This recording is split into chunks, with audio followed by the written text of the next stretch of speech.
अभी आप लोगों के सामने अभी कुछ ही समय में विधानसभा के आम चुनाव होने वाले हैं और कांग्रेस के साथ साथ यहां भाजपा भी पिछले 10 सालों से राज कर चुकी है। भाजपा से पहले कांग्रेस ने 10 साल आप पे राज किया, अब पिछले 10 साल से भाजपा राज कर रही है और अब जब विधानसभा हमारे सर पर है तो ये लोग फिर से आप लोगों के बीच में आकर झूठे झूठे वादे करेंगी। परंतु साथियों, इस बार इनको वोट डालने से पहले हमें इनसे कुछ मुद्दों पे सवाल करने होंगे। मैं आप लोगों से जाति और धर्म के आधार पे कभी नहीं कहूंगा आप सवाल करें। मैं आपसे कहूंगा आप इनसे शिक्षा, रोजगार और चढ़ती हुई महंगाई के बारे में सवाल करें।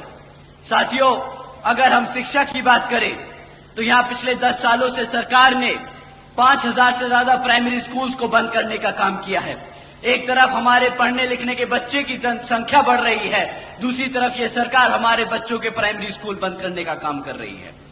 एक तरफ साथियों 2000 से ज्यादा सीनियर सेकेंडरी स्कूल है हरियाणा में, जिसमें से 1000 से ज्यादा स्कूलों में प्रिंसिपल तक की पोस्ट पे प्रिंसिपल्स नहीं है। अब साथियों ये बताइए कि पिछले 2027 से हमारे SC, ST, OBC समाज के छात्रों को स्कॉलरशिप का पैसा मिला कि नहीं मिला? यहाँ पे जितने भी कॉलेज के बच्चे बैठे हैं, बताइए आपको स्कॉलरशिप का पैसा मिला कि नहीं मिला? भाई साहब, इतना कम मना करोगे ना तो सत्ता तो दूर की बात है, स्कॉलरशिप भी नहीं मिलेगी। तो अपनी जो दर्द और दुख है उसके लिए आवाज उठाइए और बताइए कि मिला कि नहीं मिला। साथियों, जिस तरह आपको स्कॉलरशिप का पैसा नहीं मिला, इसी तरह इस बारी कांग्रेस की और भाजपा को वोट नहीं मिलेगा। आप लोगों का वोट हाथी और चश्मे पे पड़ेगा। साथियों, एक तरफ हमारे बच्चे दिन रात मेहनत कर कर कॉलेज में दाखिला ले रहे हैं, दूसरी तरफ ये सरकार झूठा वादा कर कर कि स्कॉलरशिप का पैसा देगी, वो पैसा नहीं देती। हमारे बच्चे अनपढ़ रह जाते हैं। जब हमारा बच्चा पढ़ेगा लिखेगा नहीं तो आप बताइए क्या वो गुलामी करेगा कि नहीं? हम गुलाम ही बन के रह जाएंगे ना।